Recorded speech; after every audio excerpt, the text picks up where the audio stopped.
اعوذ باللہ من الشیطان الرجیم بسم اللہ الرحمن الرحیم الحمد للہ رب العالمین والعاقبۃ لأہل التقوی والیقین۔ السلام علیکم ورحمۃ اللہ وبرکاتہ۔ فضائل امیر المؤمنین علیہ الصلاۃ والسلام سے متعلق ہماری گفتگو کا سلسلہ جاری ہے۔ تو اس عنوان کے مقدماتی باتوں میں سے ایک بات یہ ہے کہ آپ کسی آیت کے ذریعے سے، یعنی قرآن مجید فرقان حمید کی کسی آیت کے ذریعے سے کسی بھی شخصیت کی فضیلت کو اگر بیان کرنی ہے تو سب سے پہلا قدم یا سب سے پہلا طریقہ خود پیغمبر خدا کی ذات گرامی ہے۔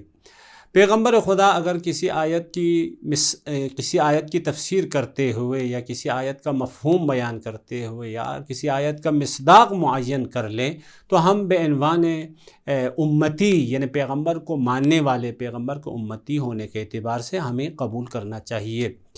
اور الحمدللہ یہ قاعدہ اہل سنت کے بزرگان نے بھی بیان کیا ہے۔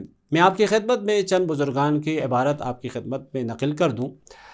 جناب شیخ ابن تیمیہ حرانی کی کتاب مجموعہ فتاوی شیخ الاسلام احمد ابن تیمیہ جلد نمبر 13 صفحہ نمبر 27 میں لکھتے ہیں: وَمِمَّا يَنبَغِي أَن يُعْلَمْ أَنَّ الْقُرْآنَ وَالْحَدِيثَ إِذَا عُرِفَ تَفْسِيرُهُ مِنْ جهة النبي صلی اللہ علیہ وسلم۔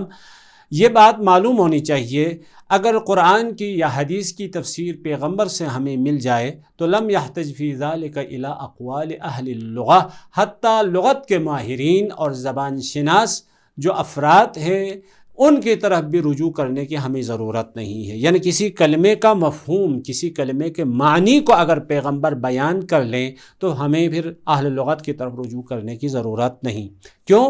فَإِنَّهُ قَدْ عُرِفَ تَفْسِيرُهُ وَمَا أُرِيدَ بِذَلِكَ مِنْ جِهَةِ النَّبِي صلی اللہ علیہ وآلہ وسلم لم يحتج في ذلك إلى الاستدلال بأقوال أهل اللغة ولا غيرهم۔ جب کسی آیت کی تفسیر یا کسی حدیث کا مفہوم پیغمبر خدا سے ہمیں مل جائے تو ہمیں اقوال اہل لغت سے استدلال کرنے کی ضرورت نہیں ہے۔ یعنی لغت میں یہ کلمہ اس معنی میں استعمال ہوتا ہے، فلان صاحب لغت نے یہ کہا ہے، فلان ماہر زبان نے یہ کہا ہے، کہنے کی ضرورت نہیں ہے۔ یعنی پیغمبر کی تفسیر حرف آخر ہے۔ پیغمبر اگر کسی آیت کا مفہوم بیان کرے، مصداق معین کریں یا اس کے معنی بیان کریں تو ہمیں ماننا پڑے گا۔ اسی طرح ایک بہت بڑا عالم دین امام اہل سنت والجماعہ ابو محمد الحسن ابن علی ابن خلف البہاری متوفی 339، اس کی کتاب ہے شرح السنہ، صفحہ نمبر 122 میں لکھتے ہیں: اذا سمعت الرجل تأتیہ بالأثر فلا یریدہ۔ اثر سے مراد حدیث ہے، یعنی اگر آپ کسی سے گفتگو کرتے وقت پیغمبر کی حدیث، پیغمبر کا فرمان اگر پیش کرے تو وہ یہ کہے کہ ہمیں قرآن سے دکھائیں، ہمیں حدیث منظور نہیں ہے، حدیث کو ہم نہیں مانیں گے، وَيُرِيدُ القرآن، وہ کہیں ہمیں قرآن سے دکھائیں، تو فلا شک کا، آپ کو شک نہیں ہونا چاہیے، انہ رجل قد احتوى علی الزندقہ، یہ ایک ایسا انسان ہے جو زندیق ہے، یعنی دائرہ اسلام سے خارج ہو گیا ہے، پیغمبر کی روایت، پیغمبر کی حدیث، پیغمبر کا فرمان قبول کرنے کے لیے تیار نہیں ہے۔ وہ اس بحث و گفتگو میں اس کا اصرار یہ ہے ہمیں فقط قرآن سے دکھائیں، کیونکہ قرآن کی تفسیر کرنا پیغمبر کی ذمہ داریوں میں سے ایک ذمہ داری ہے۔ اسی طرح ایک اور عالم دین اس زمانے کے بہت ہی معروف حدیث شناس عالم دین محمد ناصر الدین البانی، اس کی کتاب ہے منزلۃ السنۃ فی الاسلام وبیان انہ لا یستغنی عنہ بالقرآن۔ اس کتاب کے صفحہ نمبر 15 میں لکھتے ہیں: وَمِمَّا سَبَقَ يَبْدُو وَاضِحًا، یعنی گزشتہ جو گفتگو کی ہے اس گفتگو سے یہ بات ہمارے لیے واضح ہو گئی ہے، انہ لا مجال لأحد، کسی کے لیے گنجائش ہی نہیں، مہما کان عالما باللغة العربیة وآدابها، ان يفهم القرآن الکریم، یعنی وہ زبان عربی اور ادب عربی کا کتنا بڑا عالم ہی کیوں نہ ہو، وہ مستقل طور پر وہ یہ نہیں کہہ سکتا مجھے قرآن سمجھ میں آ جاتا ہے، دون الاستعانت علی ذلک بسنت النبی القولیت والفعلیتی، یعنی پیغمبر خدا کی سنت قولی، یعنی پیغمبر کے فرامین اور پیغمبر کے عمل و کردار سے استفادہ کیے بغیر، مدد لیے بغیر، وہ مستقلاً مجھے عربی آتی ہے، میں عربی زبان کا ماہر ہوں، عربی ادب کا ماہر ہوں، لہٰذا مجھے قرآن سمجھ میں آ جاتا ہے، اس کی کوئی گنجائش نہیں ہے۔ ہاں، پیغمبر نے کچھ نہیں فرمایا ہے، پیغمبر کے سنت قولی بھی ہمیں نہیں ملی، سنت فعلی بھی ہمیں نہیں ملی، تو ہم اس صورت میں اقوال اہل لغت کی طرف، یعنی عربی زبان کے ماہرین کی طرف ہم رجوع کریں گے، ورنہ رجوع کرنے کی کوئی یہاں پہ گنجائش ہی نہیں ہے۔ یہ ہو گیا، تو یہ ایک مقدمہ تھا۔ اس مقدمے کے بعد ہم قرآن کی بہت ساری آیات کو سلسلہ وار آپ کی خدمت میں پیش کرنے کی کوشش کریں گے۔ سب سے پہلی آیت ہے آیہ اکمال۔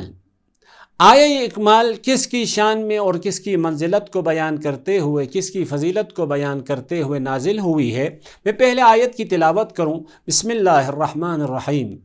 اليوم اکملت لکم دینکم واتممت علیکم نعمتی ورضیت لکم الاسلام دینا۔ اليوم میں جو الف لام ہے وہ عربی زبان میں عہد حضوری کہتی ہیں، آج کے دن۔ اکملت لکم دینکم، پروردگار عالم کے ارشاد ہے میں نے تمہارے لیے دین کو کامل کر دیا، ایک۔ دو، واتممت علیکم نعمتی، آج میں نے اپنی تمام نعمتوں کو تمام کر دیا۔ تین، ورضیت لکم الاسلام دینا، اور اسلام کو تمہارے لیے بے عنوان دین انتخاب کرنے پہ میں راضی ہوا۔ یعنی اکمال دین، اتمام نعمت اور رضایت پروردگار عالم، یہ تینوں آج کے دن یہ تینوں چیزیں ہو گئی ہیں۔ تو اب آئے دیکھتے ہیں کہ یہ آیت کس کی شان میں نازل ہوئی ہے۔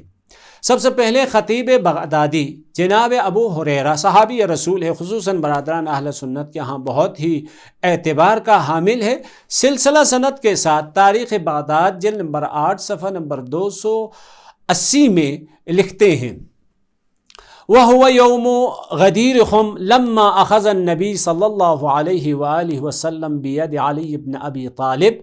جب غدیر خم یعنی آخری حج کر کے واپس آتے وقت خم کے میدان پہ جب پہنچ گئے تو پیغمبر خدا نے اخذ بید علی ابن ابی طالب، مولا امیر علیہ السلام کے دست مبارک کو پکڑ لیا، فقالا، اور پیغمبر خدا نے فرمایا، الست ولی المؤمنین، کیا میں مؤمنین کا ولی نہیں ہوں؟ کیا میں مؤمنین کا سرپرست آقا نہیں ہوں؟ کیا میں مؤمنین کا صاحب اختیار نہیں ہوں؟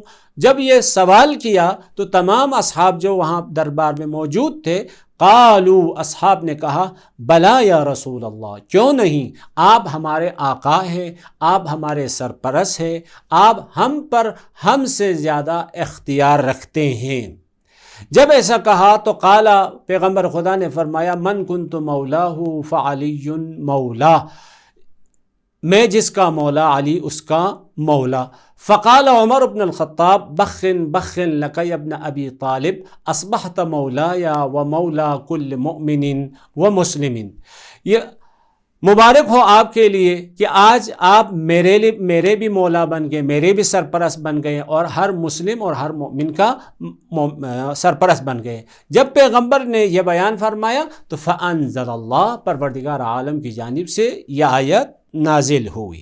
اس کے بعد ایک اور محقق نے تاریخ مدینۃ السلام و اخبار محدثیہا، اس کتاب میں جناب خطیب بغدادی نے اس کو دوبارہ ذکر کیا جلد نمبر 9 میں۔ یہاں جلد نمبر 9 اس کتاب کے صفحہ نمبر 222 میں لکھتے ہیں، فَأَنزَلَ اللَّهُ الْيَوْمَ أَكْمَلْتُ لَكُمْ دِينَكُمْ۔ یہ آیت، جس آیت کی ہم نے ابتدا میں تلاوت کی، یہ آیت غدیر خم میں جب مولا امیر علیہ السلام کی ولایت کا اعلان ہوا تو یہ آیت نازل ہوئی۔ اسی خطیب بغدادی نے تاریخ اسلام میں سلسلہ سند کے ساتھ کہا ہے، یہ روایت، یہ جو ہم نے ذکر کی ہے، یہ کان سماعہ صحیحاً، یہ روایت صحیحہ ہے، تاریخ الاسلام جلد نمبر 29 صفحہ نمبر 264 میں۔ اسی طرح جناب علامہ ذہبی نے سیر و اعلام النبلاء جلد نمبر 16 صفحہ نمبر 452 میں لکھتے ہیں، قال ابو بکر الخطیب کان الدارقطنی فرید عصرہ و قریع دہرہ و نسیج وحدہ و امام وقتہ. جناب خطیب بغدادی کے بارے میں تمجید کرتے ہوئے، اس کی تعریف کرتے ہوئے لکھتے ہیں وَأَسْمَاءُ الرِّجَالِ مَعَ الصِّدْقِ وَالثِّقَةِ وَصِحَّةِ الْاعْتِقَادِ. یعنی اس سند کے اندر جتنے بھی افراد جن کا نام جناب ابو ہریرہ سے ہم تک پہنچے ہیں، سب کے سب سچے ہیں، ثقہ ہے، صاحب اعتبار ہیں. اسی طرح جناب ذہبی نے میزان الاعتدال میں جلد نمبر 5 صفحہ نمبر 153 میں بھی اسی روایت کو ذکر کرنے کے بعد کہا ہے اس روایت کے سند میں جتنے بھی افراد ہیں سب کے سب ثقہ ہے. جناب ذہبی اپنی مختلف کتابوں میں اس روایت کو تکرار کے ساتھ ذکر کرتا ہے. لیکن ایک اور روایت ابن عساکر دمشقی نے تاریخ دمشق میں جلد نمبر 44 میں اسی روایت کو دوبارہ ذکر کرتے ہوئے لکھتے ہیں لما نصب رسول اللہ علیًا بغدیر خم فنادى له بالولایہ.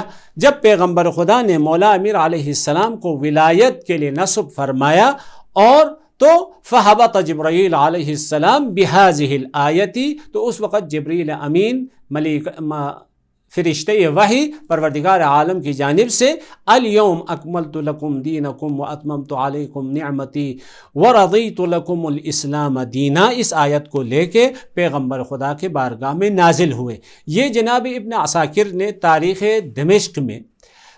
دمشق میں اس روایت کو سند کے ساتھ ذکر کیا ہے صفحہ نمبر 237 میں. تو اہل سنت کے بزرگان یعنی حدیث کے ماہرین اور رجال کے ماہرین نے مختلف طریقوں مختلف کتابوں میں صراحت کے ساتھ کہا ہے آیہ اکمال مولا امیر علیہ السلام کی شان میں نازل ہوئی ہے.